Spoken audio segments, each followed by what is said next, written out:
First, in 2015, a Chicago motivational speaker experienced a traffic stop that was such a positive encounter, he says it was a revelation in how civilians should interact with the police. He has since written a book called The Stop, Driver's Education Police Instruction Manual that he believes can help all citizens and law enforcement get home safely. And joining us tonight is the book's author. He's Dwayne Bryant. And Dwayne Bryant, welcome to Chicago Tonight. First of all, you became a viral sensation when you posted this video of your interaction with an Indiana State police officer. Tell us what happened. Sure. I was driving from Chicago to Battle Creek, Michigan. I had a speaking engagement there for back to school for all of the teachers and the staff. I was going across the Illinois tollway, and the speed limit dropped from a 70 to a 65, but I was going about 80 plus miles per hour. He pulled me over. He said, hey, you crossed 3 lanes of highway without signaling. You're also speeding. I can either give you a $500 ticket or take you to jail. And that was right after Sandra Bland got stopped in Texas. So I was very nervous, very concerned, very aware and alert. And as we began to have a conversation, I gave him my driver's license. He came back with a $150 ticket. By the way, just for clarity's sake, this is a reenactment video of what happened, but go ahead. So you were concerned about the Sandra Bland situation. Absolutely. So I was very concerned, very aware, and as we began to have a conversation, he took my license, brought back a $150 ticket, and from there I just said, hey, thank you, can I take a picture? He said, why? I said, because I have students who believe that if a black man gets pulled over by a white police officer, there may be a fatality. And I said, I just wanted to show them that they have power in the encounter as well over their word choices, their tone, as well as their body language, and they can help dictate the outcome.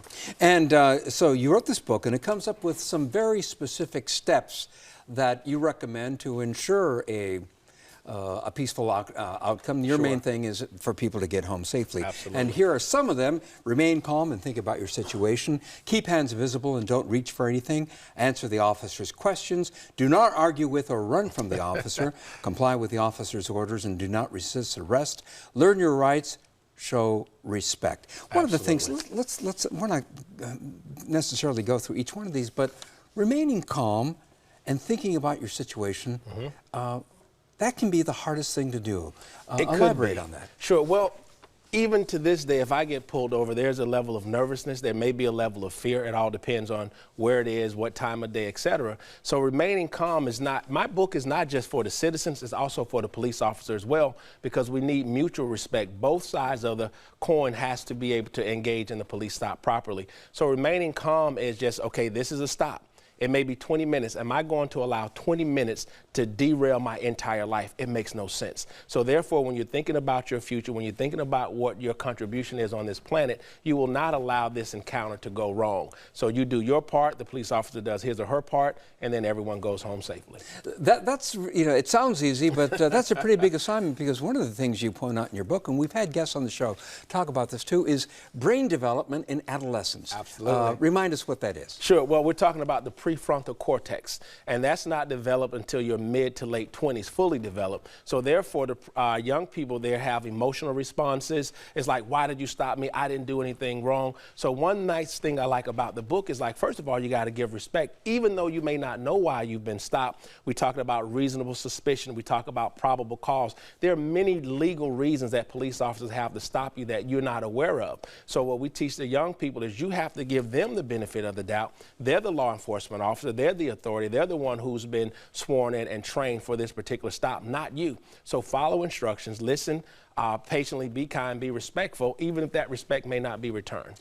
You start the book off with an incident when you were in high school, and it was an incident that could have very easily gone wrong. What Absolutely. happened? Sure. I'm driving a red Chevette coming from band practice. I see my friend on the corner, and he said, hey, D, where you going? I'm like, I'm headed home, going to change to go to work. He's like, can I get a ride? He jumps in. As soon as he gets in the car at a stop sign, the police officer pulls us over about a block away. She asks us for your license. He's saying, why do you stop us? Is it because we're black? I'm like, yo, I don't have time for this drama. Be quiet, because I'd rather just deal with her before she hits that radio and all of her buddies are coming. That's going to be a whole different situation. So she gave us a speeding ticket for speeding, and I was angry. So at that time, I was doing an internship. I was in a Chevette, 4 cylinders, not at all. And you just left the stop sign. Correct. And so she asked, are you in a gang? Do you sell drugs? And, you know, personally, I was offended by that, because I'm an honor roll student at Winter Park High School. So I'm like, why are you even asking me this? This was in Florida, correct. And so I realized she doesn't know who we are. I don't know who she is, so therefore, I just need to answer the questions. I need to remain calm, but also I need to take responsibility for this drama that's happening in my car. What I did, though, is I contested the ticket. And in the book, I teach young people, you have power. If you were not treated properly, there is a recourse. The police is not the ultimate authority. So I went to court. I had my mechanic to give me a certificate that this is a 4-cylinder Chevette. I had my teachers to give me letters of recommendations. I had my GPA, et cetera. And when the officer presented her case, she totally lied on the stand. I didn't get angry. I didn't interrupt her. I had a suit on. So I'm teaching the young people in this book, you have to know how to navigate life. The police stop is just one obstacle in life. You're going to have many obstacles in life. How do you navigate this in order to reach your destiny? So I won the case, and at that moment, that's when I realized I will always advocate for myself. Because you suddenly felt empowered. You won. I was empowered. I won. Okay, Absolutely. well, listen, everything you say makes sense, but what do you say to folks who say, wait a minute, I'm a young person, I've got to show restraint, I've got to control my emotions, I'm the one who... Basically, I'm the one who has to manage the situation. That responsibility should be on the professionals, the people who do this day in and day out. How do you respond to that? First of all, I agree. It should be on the professionals, but I also say let's look at what is.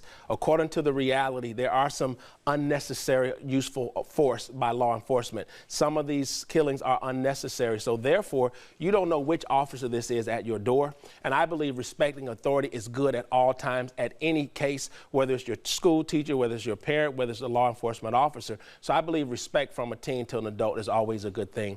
So I let them know, you don't know why they stop you. You may think you know, but you really don't know. So in order to really proceed in a positive way, remain calm, give respect, answer the questions, and see what happens. But they have power in the stop as well. You probably heard the story as well, and it had to do with a woman who was stopped, I believe actually in Florida. Okay. She'd done nothing wrong. She was driving slow because, for whatever reason, she got stopped by an officer, and she immediately burst into tears because she was terrified, and the officer had to reassure her. In light of all the stops, in light of everything that's going on in the world, that's a pretty big order, isn't it, for especially a young African-American male who is stopped driving while black, in quotes, for them to sort of control their emotions, and because it would be understandable for anyone to be annoyed that they were stopped for no apparent reason. Absolutely. I was in Atlanta a few weeks ago, and I was talking to Dr. Bernice King, Martin Luther King's daughter, and we're talking about the book. And I said, you know what, your father was teaching our people how to sit at a lunch counter and how to sometimes get mistreated in order to see that the bigger picture is to get your rights down the road. I said, now we have to retrain our young people the same exact thing.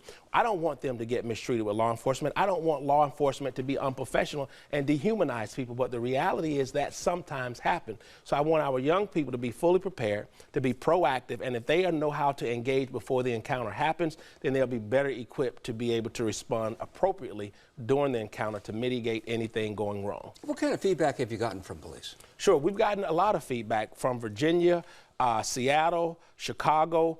For the most part, Indiana, absolutely. Because they use that video as a training video. Correct. Indiana State Police came to my home, and we actually had a 2-hour conversation. I did a drive-along with the Indiana State Police. I was at 1300 West Jackson doing some training with Chicago. So the feedback has been, listen, we need this in the neighborhood, in the community, because my voice is, I'm really not taking sides, but I'm saying both parties have to give mutual respect. Both parties have to be accountable for their actions. It has to be shared responsibility. So for the most part, it's been a lot of positive feedback. There has been some people that say, yeah, but, you know, you're saying that some police are bad. I'm like, listen, all professions has bad in it. So let's not pretend your profession is exempt from having bad officers as well. Dwayne Bryant, thank you so much for joining us. We appreciate it. Thank you. It's been a pleasure. Pleasure is mine. And once again, the book is called The Stop Driver's Education Police Instruction Manual.